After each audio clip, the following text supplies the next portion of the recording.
Bismillahirrahmanirrahim. Assalamualaikum warahmatullahi wabarakatuh.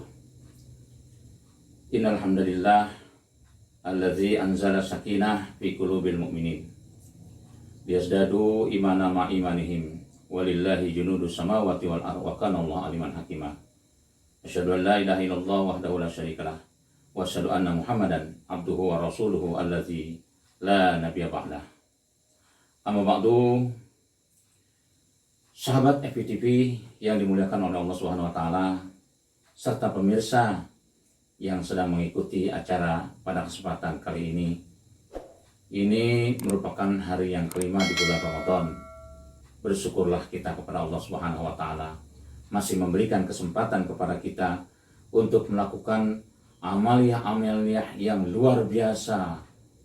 Amaliyah-amaliyah yang spektakuler, spesifik, actual learning. Itulah yang senantiasa selalu kita lakukan. Di hari yang kelima ini, para pemirsa dan juga sahabat FPTV yang berbahagia, tema yang diangkat adalah sarana kepekaan sosial. Ya, bulan Ramadan ini adalah bulan yang mengasah kepekaan sosial. Dari mulai ibadah saum, bagaimana melalui ibadah saum yang kita lakukan selama 29 bahkan 30 hari yang akan kita jalani nanti. Dari mulai waktu subuh sampai masuk waktu maghrib, kurang lebih 10 bahkan sampai 12. Bahkan kalau yang di Eropa itu bisa sampai 19 jam menahan lapar dan haus. Bukankah itu merupakan latihan untuk menumbuhkan kepekaan sosial terhadap diri kita? Merasakan lapar dan haus tentunya bukan hanya sekedar kita menahan lapar dan haus diri kita. Bagaimana kita bisa bayangkan saudara-saudara kita yang dari hari ke harinya mereka kesulitan untuk bisa mendapatkan makanan, mereka kesulitan untuk mendapatkan air bersih. Itulah yang harus kita asah, kepekaan sosial melalui ibadah saum yang kita lakukan. Melalui ibadah saum ini pula, kepekaan sosial yang harus kita tumbuhkan harus mampu memberi suatu konsep kebahagiaan. Kebahagiaan saling memberi di antara kita. Bagaimana Rasulullah SAW 14 abad yang lalu memberikan satu statement, barang siapa yang memberi minum seteguk air atau setetes air saja bagi yang melaksanakan ibadah saum, sesungguhnya engkau akan mendapatkan nilai pahala dari orang yang melaksanakan ibadah saum itu sendiri dan tidak dikurangi sedikit pun nilai pahalanya. Masya Allah, luar biasa kebahagiaan bagi orang yang saum kemudian bisa memberikan kebahagiaan tersebut kepada orang-orang yang ada di luar sana. Yang ketiga, tentunya kita menyadari betul bahwa memberi merupakan salah satu konsep kebahagiaan tadi. Namun kebalikan, menuntut itu adalah salah satu konsep kesengsaraan. Mana yang kita pilih, memberi atau menuntut? Bulan Ramadan adalah bulan yang dijanjikan oleh Allah Subhanahu wa taala ketika kita mampu memberi dan memberi, maka kebahagiaan yang akan menghantarkan kita.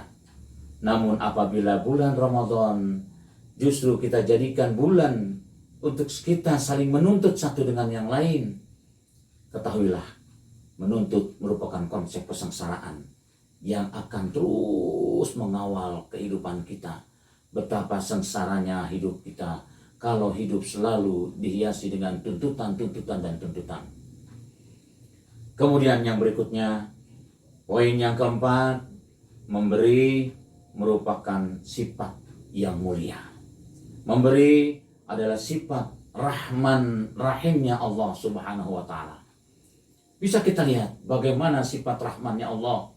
Dia beriman atau tidak beriman, namun tetap Allah beri. Namun di balik pemberiannya Allah sampaikan kepada seluruh umat manusia, baik beriman maupun tidak beriman.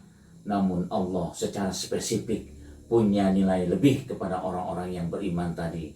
Allah akan memberikan nilai-nilai kasih sayang kepadanya.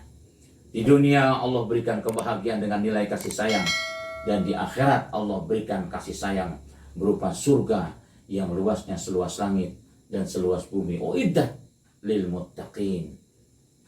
Inna akramakum indallahi atqakum. Sesungguhnya orang yang paling mulia di sisi Allah Subhanahu wa taala adalah orang-orang yang takwa.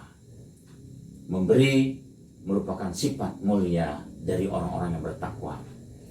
Dan yang terakhir, kultum singkat di bulan Ramadan, di hari yang kelima ini, jauh-jauhkan diri kita dari sifat menuntut. Kenapa? Karena menuntut itu akan membawa diri kita kepada kekecewaan. Bahkan tidak sedikit orang yang ketika dia menuntut, kemudian dia tidak bisa mendapatkan apa yang dia tuntut. Kekecewaan yang akan menghantarkannya bahkan sampai ya'asunir rauhilah. Dia berputus asa dari rahmat Allah Subhanahu wa taala. Bukankah Allah Subhanahu wa taala begitu banyak memberikan kenikmatan-kenikmatan kepada kita? Bukankah itu adalah pemberian dari Allah Subhanahu wa taala? Maka kita ingat, ketika kita memberi, maka akan semakin besarlah pemberian dari Allah Subhanahu wa taala kepada kita. Sarana kepekaan sosial di bulan Ramadan harus kita dapatkan dari seluruh aktivitas yang kita lakukan. Semuanya mengajarkan kepada kita tentang kepekaan sosial. Ibadah saum begitu syarat dengan kepekaan sosial. Ibadah salat, sebelum kita akhiri salam kita juga diperintahkan oleh Allah untuk menanamkan kepekaan sosial. Keselamatan buat engkau saudaraku, keselamatan buat engkau saudaraku, termasuk zakat, infak, dan sedekah. Ini juga begitu kentalnya kepekaan sosial kita, saling berbagi melalui infak, zakat sosial, dan begitulah amalia-amalia kita yang lain. Semoga kita diberikan kemampuan oleh Allah Subhanahu wa taala untuk memiliki kepekaan sosial melalui seluruh amalia yang kita lakukan di bulan Ramadan ini. Itu saja yang dapat saya sampaikan. Aku qouli hadza wa astaghfirullahalazim li wa lakum wa lakum minkum. Wassalamualaikum warahmatullahi wabarakatuh.